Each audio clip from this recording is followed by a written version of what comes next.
You're listening to the Spirit Podcast.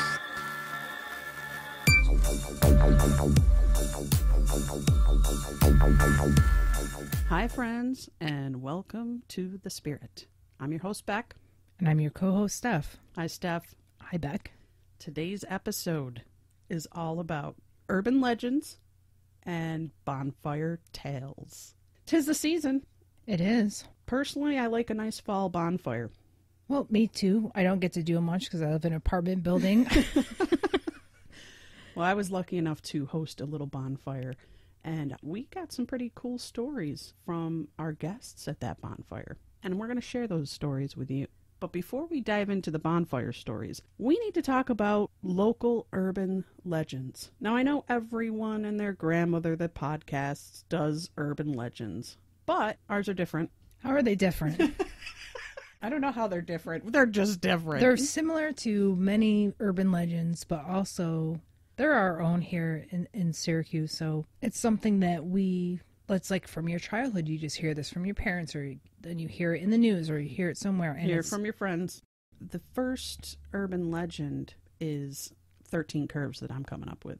Yes, First I've heard one that comes this. to mind. Heard this from my childhood. Yeah. Now, 13 Curves, as the legend goes, was a young married couple that died when they were thrown from their car in a gruesome crash on Cedarville Road.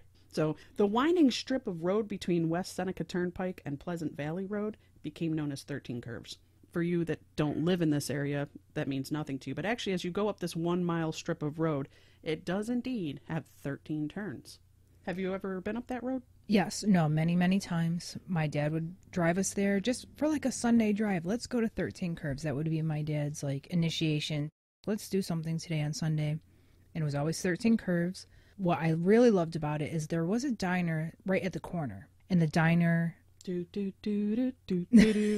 is the name of that song? Isn't it like Tom's Diner? Tom's Diner, I know. So this diner always had like chocolate milk, which you can get chocolate milk anywhere, but in my point of view at the time, chocolate milk was only at this diner for some reason.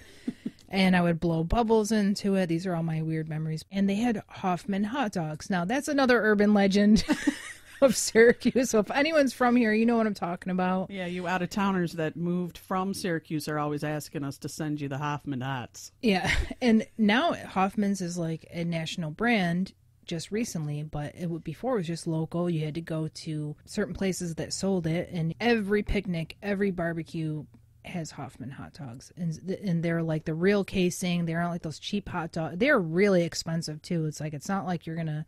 No. This wasn't no ballpark Frank. No. They don't plump when you cook them.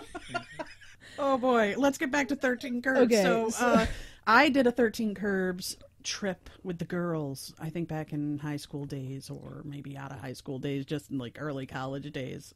I'll do a shout out to Alina and Thor. I had a good friend that had a SUV that we used to take on lots of fun adventures. And that's going to tie into some of these other urban legends. So I'll bring that in now. So Alina and Thor. Who's Thor? Thor is the name of the SUV. Oh, that's right. I forgot about that. Yeah. So we would. You guys went on urban legend or urban explorations without me, I think, and I forgot who Thor was. Yeah. So we did some urban explorations, and we would do 13 Curves late at night. Sometimes we'd even turn the headlights off and be a little crazy. But I've never, I never saw anything. Yeah. No, I never saw anything. My father would scare the crap out of us because we would go sometimes during the day, sometimes during the night. And we were real little, and he would start telling us the story. We would go down the curves, and then he'd build up the story. And then at one point, he would go, "There she is!" And we'd be like, "Ah!" My dad would do this to us. We had a lot of fun with it. It's funny, I just went there probably a year ago to show someone that was young visiting with us so they could see it. And what shocked me the most is that it's actually a very short drive. To me, it seemed like it lasted forever as a kid. And then I realized, I'm like, this is not a long road at all. But there is definitely 13 Curves. It's very treacherous. So in the winter, like Syracuse winters are, they're horrible. We're the snowball city, y'all. Yeah. When we have snow, there's ice, you have to really learn how to drive here. You can't just come here and think, oh, I can handle snow.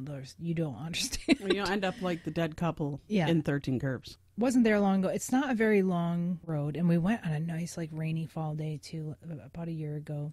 So it was nice to see it again. I hadn't seen it since I was a kid. I always totally believed in it because they come out every year with a news article to remind you that this is the anniversary. There's a plaque there now, which I don't know how long that's been there, but there's an actual marker at the beginning of the road that gives it like a historical prominence. So let's move into the next urban legend, which would be the ghosts of Landmark Theater. Now, every theater in every town seems to have the white woman. I mean, I don't think this is... when are we going to have a black woman? Yeah. Y'all get out my theater. We've offended so many people right now. Sorry. No. The Landmark is actually a historic theater in downtown Syracuse, and apparently it's seen its fair share of reported haunts. Visitors report seeing a ghost named Clarissa haunting the balcony where she fell to her death. Now, I've been in the Landmark several times. I actually even went to see Chip Coffey and John Zaffis and some pretty special guest talk about paranormal state and things that investigations. I had no idea you did that. I love Chip Coffey. And they did a ghost hunt after, and a ghost hunt, not ghost cunt. Oh my God. And they did a ghost hunt after, and I didn't stay for that. The tales of Clarissa are so prevalent that in 1991, the theater hosted a play in her honor. It was called Clarissa, Grand Dame of the Landmark Theater. I've never heard of this whatsoever. I've kind of heard things about the Landmark Theater.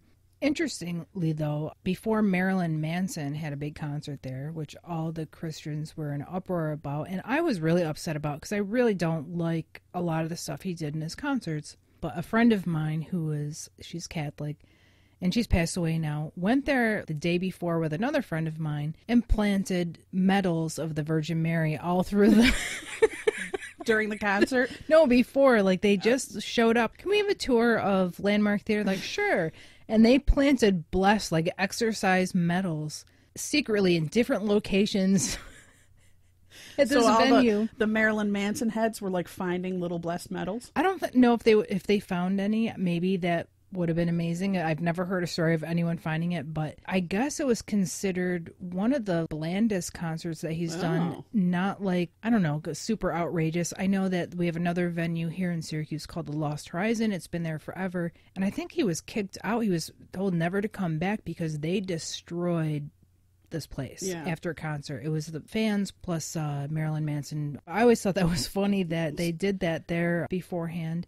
I don't know much about the Landmark. I've heard rumors that it was haunted, and I wouldn't doubt it. I know where my dad worked, the local Channel 9. There was a story of a person that used to work there that haunted it, but that's all I remember growing up as a kid. Nothing too... Well, there was also Charlie, the maintenance worker, who lived in the boiler room. Okay. And they said he died of natural causes, but they say you can still hear Why did he live in the boiler room? I have no idea. And why did he have a dog? They say they can hear a dog barking. So Charlie's living down in the boiler room with his... That's a kind of Freddy Krueger-esque, isn't it? Yeah, it sounds like Freddy Krueger. Let's go in and just share a bonfire story now. My family used to live in Binghamton. We had a lot of land. I remember sitting in the car. It was like, I think it was Good Friday. And I was thinking about my mom because she passed away. And I was kind of asking for like a sign that she was in heaven. But I didn't take it too seriously. And then I saw a giant thing fly through the sky. It looked like a giant like UFO or like a ball of fire. It could have been just a meteor, but it was so huge. It was like the sun and just flew by, and I panicked. I thought it was the end of the world. And then I realized it must have been just a meteor, but I don't know what it was. I looked online and I couldn't find anything about it in the news. Did you take that as a sign? I did, but I didn't know what it was. It was so weird. It was like a big ball of blue, white fire. The next urban legend that I have locally is Split Rock Quarry. Now, Split Rock Quarry was something I wrote about in my book. Look up The Journey of a Soul Satellite. Little quick plug there. And in my book, in my chapter, it's called The Dot, because it used to be the Department of Transportation. Well, I think that's what it turned into after the accident. So let's get into what happened there and why it is what it is. The quarry was producing TNT and other explosives for foreign countries prior to the U.S.'s involvement in World War I. But on July 2nd of 1918, there was an explosion in the quarry and it killed 50 men. The blast shook the whole Syracuse area. The explosion was caused by an overheated gear and grinding machine. But many said the enemy Central Powers were behind the tragedy. Now, visitors have reported seeing ghosts and strange lights and feeling cold spots, the usual hauntings, hearing noises and other bizarre occurrences. So I've been there. Have you been there? No, I drive by it like on a weekly basis. I'm always by there. I've never been there. I know my brother Tim had some weird experience there that he told me about where they ran out because they heard something spooky. I think my sister Jessica had been there. Mm-hmm. I've never been in there. I've always wanted to go, but then not wanted to go because of the spookiness of it. I always felt like something bad was going to happen to you being over there for some reason. Now, have you ever seen the physical structure? No. No, it's weird. It looks kind of like imagine a pyramid with 2 tunnels on the bottom and a tunnel on the top. Sounds ancient. Now, this tunnel went pretty far, right? Didn't it go over to the next town or something? I don't know. I mean, there is a point where it cuts off. It's just the back of the building, so it doesn't connect into anything, which maybe it did at one time. I thought it connected from the town of Salve. It might have, since it was the Department of Transportation at one point. Went through to there, and then they were funneling out mining stuff or whatever. Could be. I have a cousin who used to ride dirt bikes up there. Okay. And he had told me these tales when I was a kid. I think he was trying to scare me too, and he, would threaten to bring me there. But I'm going to bring you there. He would ride his dirt bike. Yeah. And he pulled off on his dirt bike up near the DOT, the, quarry. And he took a rock and he threw it in one of the tunnels. And apparently the rock came flying back out at him. He got back on his dirt bike and hauled ass out of there. That was one story I had heard about it.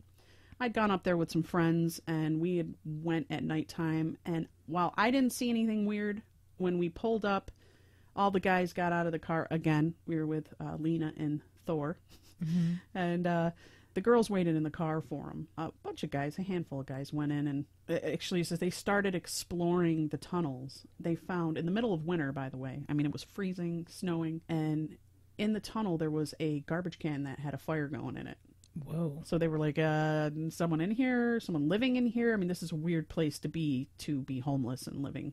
But they came running out, needless to say, and I had hit the gas on Thor and kind of left a lot of them in the dust. So they were running as fast as they can and jumping on the side rails of the SUV, and we made it out alive. But it was a little frightening.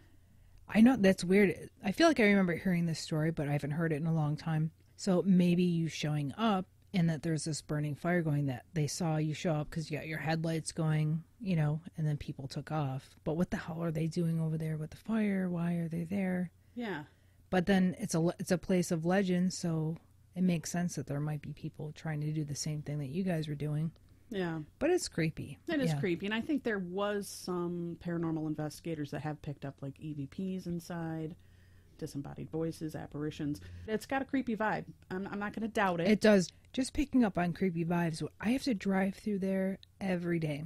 And it feels weird when you go through there. There's a weird feel, and there's a lot of rocks everywhere. There's something, because it was a rock quarry. And I don't know how in nature or how things work, but I mean, you can see on people's property, they got rocks stacked, making like fence lines and everything. It is creepy. It does have a weird vibe. It has a weird feel to it, and it's only in this small area, so I don't know, but it has that feel every time since I was a child. I cannot say, and I don't think it's just a mental thing that, me going in there, I'm going close to Split Rock, but it feels that way. I don't know if it's because of the rock, if there's something that has to energy. Do with, yeah, like just an energy in that area. Let's go into another bonfire story. Okay. Well, I mean, there was this one time where I woke up in a bathtub and I thought that my side was really hurting, and then I looked down and I had to call 911 right away because I'd been roofied that night and somebody stole my kidney. That's not funny. No. Literally back on September 2nd last year. I'm serious. I only have one kidney now. I only have one. Once a year I have to go to the doctors because they have to do this one thing where they flush it and touch it and, like move it all around, make sure we're still operating well. So the next urban legend is the Cardiff Giant. Yes, I've definitely heard of this one. The Cardiff Giant, many of you may or may not know, was unearthed in, around this time, October 1869. And it was located in Cardiff, New York. Onlookers at that time, they paid about 50 cents, which was the equivalent of $9 today. And that's a lot. I know, right? $9. To view the 10-foot, 4-inch long, 2,990-pound gypsum giant. The giant was later revealed to be a hoax, and it was orchestrated by George Hull, who purchased this 5-ton block of gypsum in Iowa, and he had carved it and had it buried in Cardiff. I didn't know much about it at the time. Now my father, we rarely went on a vacation, so he set up this vacation for us. It was like a car ride vacation, not getting on a plane Kind of somewhere. like a 13 Curves vacation? Yeah. This was farther. We only, I think a few times in my life did my father spend the time to go outside of our city to do something interesting. But this was one of them. The other time we'd go to the Adirondack Mountains or whatever and visit a few places. But this time we went to Cooperstown, New York. I was so excited to see this because I full-heartedly believed in it. I heard that it was a hoax. I wouldn't accept it at the time. I was like, no, this has got to be definitely a giant, you know. But I was a child. And my dad would play into it too, so he would push my beliefs into that was a giant. So was this like kind of an ache into Bigfoot? No, I don't know. I didn't know about Bigfoot at the time too much. To me, it was just like it was a big person that existed. So it didn't look like a Bigfoot. No, I liked the artist that made it. It definitely looks like maybe like a petrified thing. Okay. You know, like if you ever seen anything petrified. So it wasn't a lot of detail. It wasn't like this extremely detailed carving. It looked like something that kind of aged into something. Easily dupable then. Easily dupable. It looked definitely aged. So it duped me. For real, it duped me. It would have duped me too, I'm sure. But I was willing it to be duped because I wanted it, even though all the evidence, even at the time, was that this was definitely a hoax. But I was so excited to see that. The other place that we went to, 2 places that we went to in the trip, was a Petrified Creatures Museum. Oh, so that just added to... Oh, it was amazing. Yeah, and okay. It was a place where you'd walk through the woods, and literally these were like molds or like created models of dinosaurs that are so ridiculously fake looking. But that I believed also. So because they had dinosaurs, and you'd go in and you could buy shark teeth. You could buy all these weird things. So I remember I bought for $8, which was the equivalent of my dollar allowance every week for 8 weeks. This was like some hard-earned money. Yeah. And I bought this like petrified, supposedly, megalodon tooth or something. I don't know what it was. Or maybe it was a great white shark. No, it was humongous. Oh, okay. But I had this friend when I was a child, wanted to be friends with this person who was my neighbor so badly that I would do anything to please this person. So I gave her my $8 megalodon tooth. Oh. Yeah, I know. It was, I don't know. I'm saying it's a megalodon. I don't know what it was, but it was big. It was probably a copy of a great white shark, you know, but they had a lot of real shark teeth there, but they're all tiny. Probably like beachcombers. Grab those. We went to Howe Caverns, which is an awesome cave. Yeah. Out that way too. So if you do visit the Cardiff Giant, Howe Caverns is not that far away. But the cool thing that happened that day, well, one, my mom was pregnant at the time, and she couldn't fit down some of the caverns because she was too big. So she had to stay behind, which was really sad to see her left behind, this pregnant lady left behind. Like, I'll just wait here down in the cave. But anyways, you go into Howe Caverns, and I don't know what it looks like present day because I haven't been there in years. So I had like big gift shop area. And then once you purchase your tickets, you go down like a couple 100 feet down below the surface. And there was a huge storm that was happening. We get into the elevator, even though, and this is in the early 80s, so I don't know. Like now everyone is super cautious about everything. So a storm, I think now would have closed down the Howe Caverns. Right. But a storm apparently back then was like, well, we'll see if it passes and we'll go anyway. So we go down this elevator, which this elevator has walls. It's a metal cage. So you can see the actual cave wall behind it. And so we're going down, and this is a couple 100 feet. And in the middle, we get struck by lightning, and it causes all the power to go out. And we were stuck in between hundreds of feet for a good 20 minutes. Remind me to never go on vacations with you guys. Yeah. To me as a kid, it didn't give me like anxiety or claustrophobia, which I'm definitely claustrophobic now. But back then, not so much. I just thought it was the greatest experience ever. But luckily, we weren't stuck there for too long, and we're able to do the rest of the tour. And now we'll go right into another bonfire story. When I lived at my parents' house back in the day, and you had the landline phone that you had to sit next to when you talked on it. I was the only one in the house. I don't know where the rest of my family went, but I was on the phone with my friend Laura, and I heard a knock on our back door. And it was really prominent, like a loud knock on the door, definitely a knock. And I said, oh, someone's at the door. But it's funny because I was talking on the phone with her, and where I was right in front of the window at the front of the house, and I didn't see anyone go around to the back door. So I thought, well, I just didn't see them. So I got up. I told her to hold on. I got up and went to the back door and opened the back door, and there's nobody there. So I shut the door, and I come back to talk to her, and I go, well, that's weird. There was nobody there. And she's like, well, I heard it, I said, did you hear a knock? And she could hear it on her end of the phone. Like, she could hear, like, someone knocking loudly at the door at my house. So I don't know what happened, but there was definitely nothing there. And I took, like, 2 seconds to walk from the phone to the door. The next urban legend, and actually I've experienced, Oakwood Cemetery. Oh, yes. Okay. Oakwood is historic, and it is beautiful. And it borders Syracuse University, which, if anyone knows what SU basketball is, that's Syracuse University. And that has been the talk of ghost hunters since it was built in 1859. It's been the center of paranormal attention, and in particular, the Pyramid Monument, because it was built for Comfort Tyler, one of Onondaga County's original settlers. So we're talking old school here. And the pyramid sits in Dedication Valley, one of the oldest sections in the cemetery, and it's considered to be the most haunted.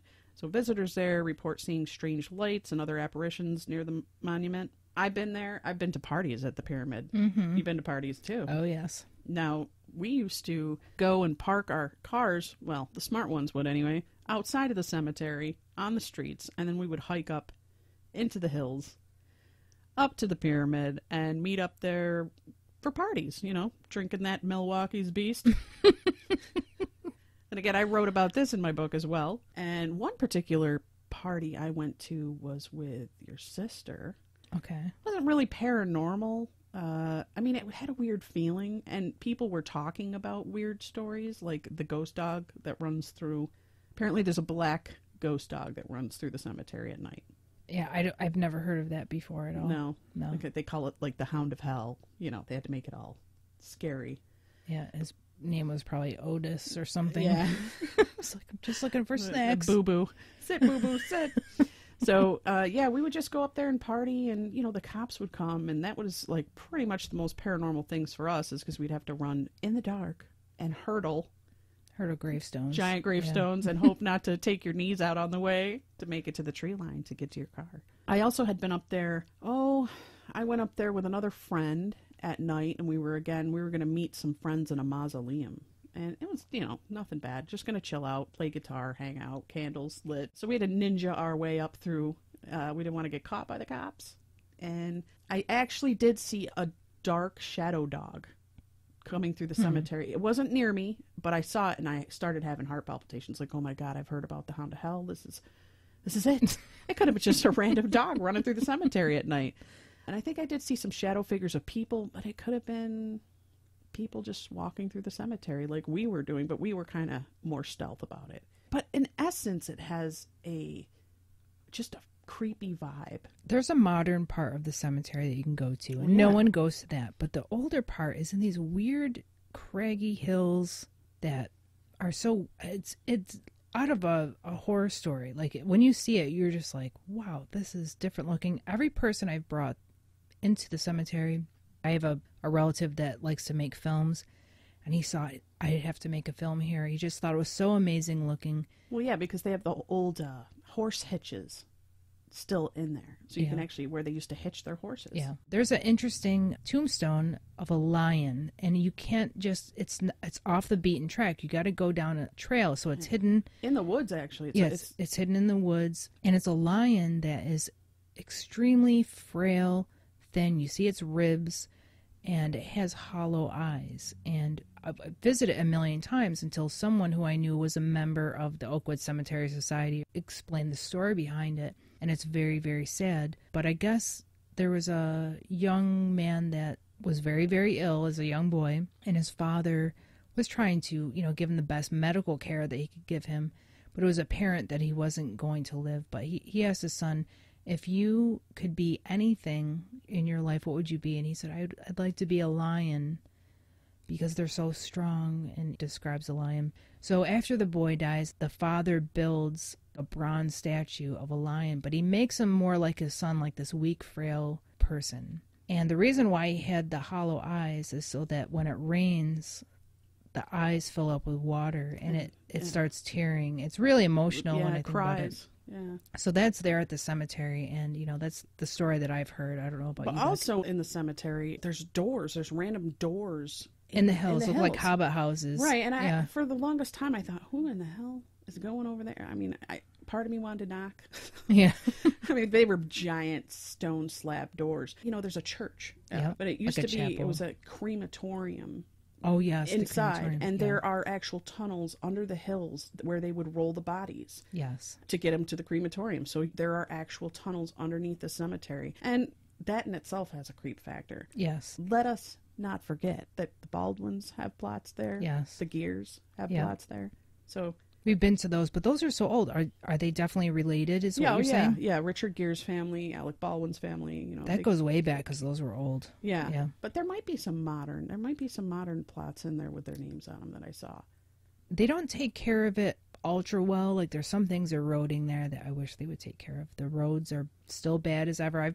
I've been there not too long ago. Yeah, they haven't been taking care of it. No, but there's a society that belongs to it. You think they would put some money into preserving some things, but it's beautiful. The rolling hills, the mausoleums. I mean, it's really it's an incredible. It's very old, yeah. And the pyramid, it kind of is reminiscent. And I'm guessing these people were like Freemasons or something, because who would want a pyramid for their memorial? And I'm guessing more than one person's buried there. I've been to a lot of cemeteries in other states, and this one is quite spectacular. So if you ever get a chance to, I've never seen anything like it. Never. If you come to the Syracuse area, I would definitely recommend taking a tour, or actually just driving through. It's just so great, or walking through it. So let's listen to some more bonfire stories.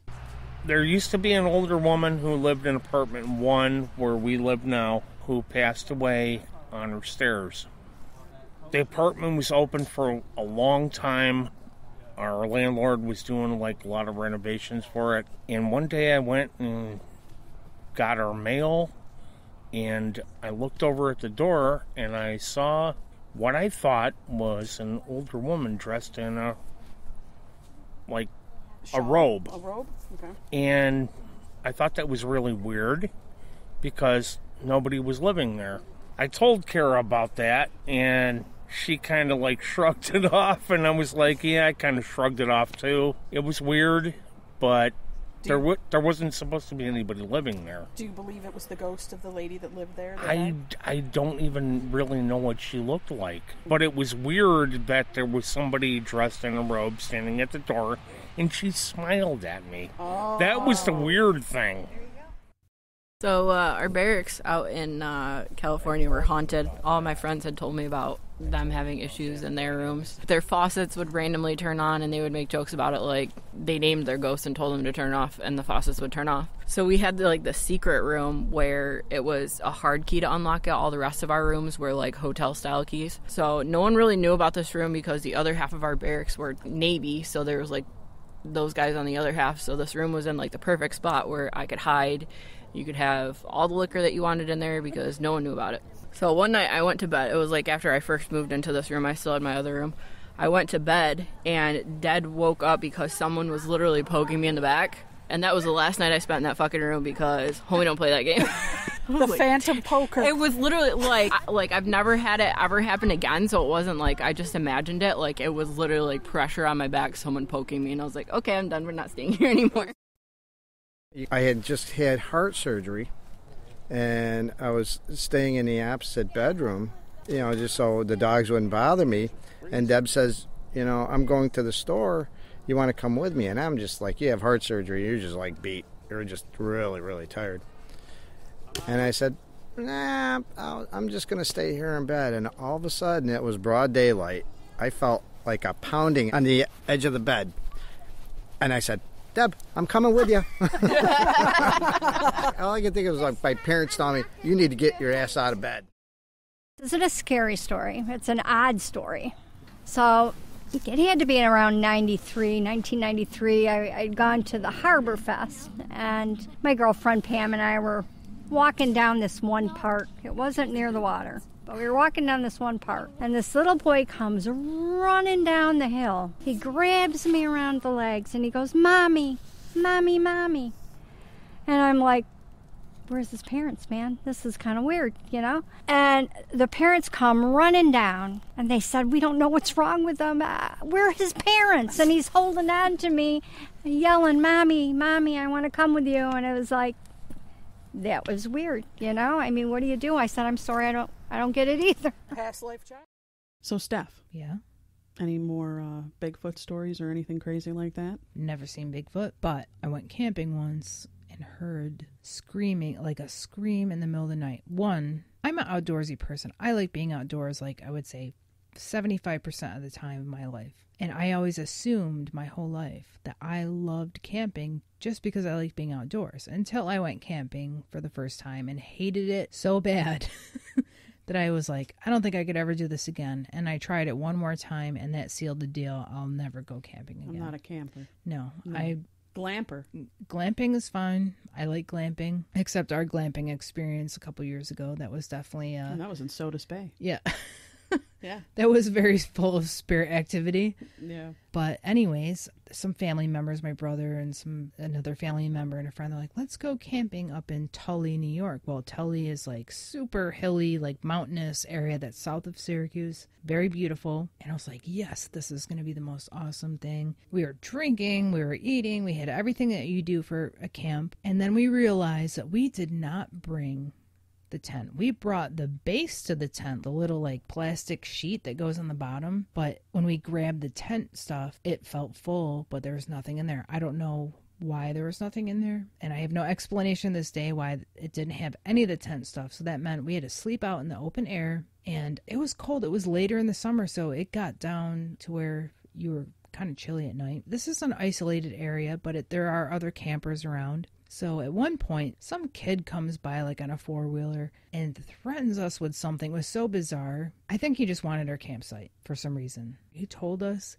there was someone scary around, warning you there's someone around. Was this the elusive Bigfoot? He didn't say. Didn't specify? To me, it sounded like a person. Like Okay. he was trying to scare us that someone is nearby that's going to cause a problem. So at that point, my brother, they just thought, this is really weird. So they start setting up booby traps everywhere. In case someone comes, we'll hear them ahead of time. This is my second outdoor camping experience. My first one was, there was a grave site. Never slept. Heard coyotes, heard things splashing in the water in the pond nearby. So I thought, this is my second one. I'm going to like this one. And of course, we don't have the tent already. So we set up all these booby traps. None of them went off. I was afraid I was going to run into a booby trap if I had to pee in the middle of the night, which is too much information.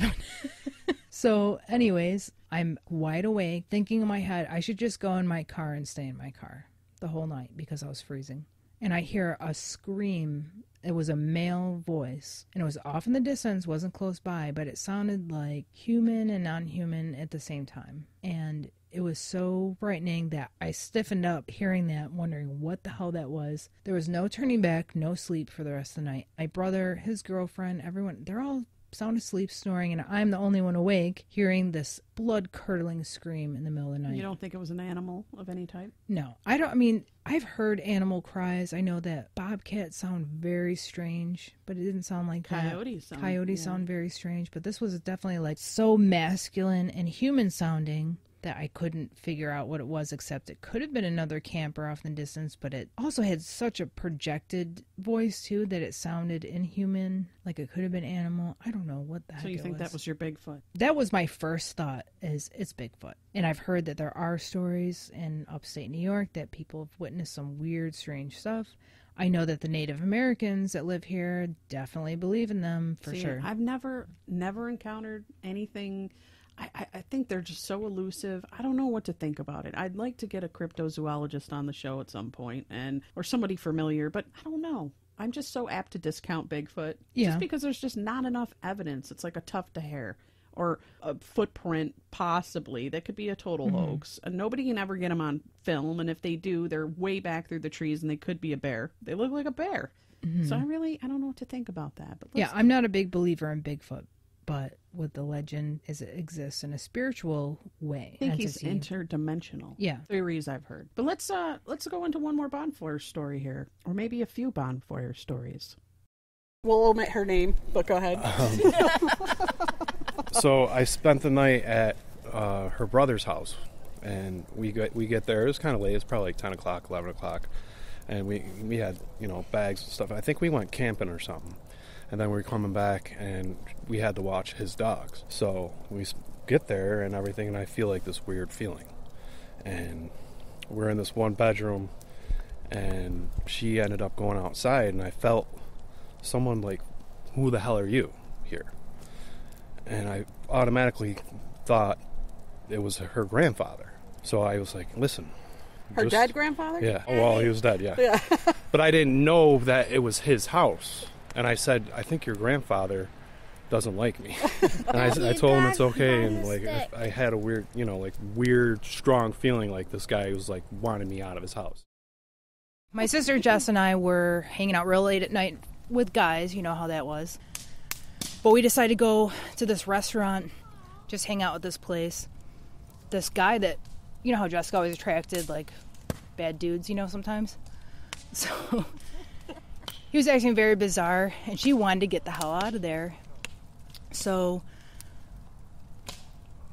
we tried to leave. So, we wanted to take off, and when we tried to leave, the guy was like, no, you're going to be hanging out. It was putting a lot of pressure on us, and we were both like, we got to get out of here. So we're like, let's pretend to go to the bathroom, because he didn't really want us to leave. So we're like, let's just climb out of the bathroom window so we can escape him, right?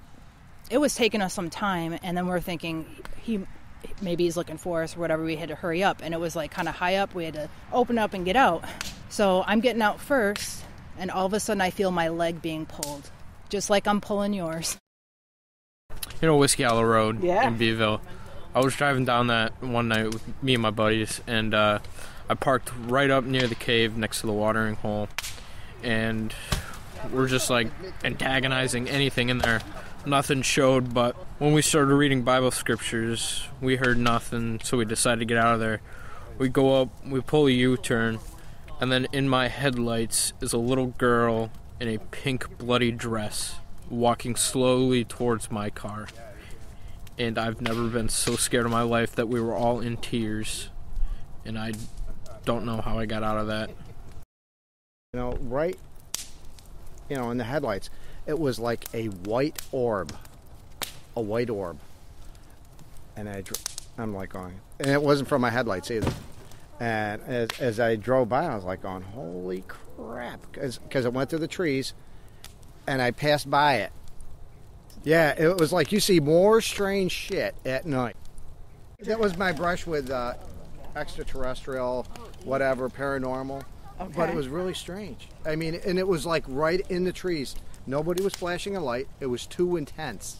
So that was an interesting UFO story. Have you had any experiences or known of anyone that has had any experiences with UFOs? I've seen a lot personally here where I live. And when I say UFOs, I mean unidentified flying objects. I don't know for sure that they're alien, but I've seen some strange things. And I think it's because my house is on track to the Army base up north. So they follow the river line. And I live near the river line.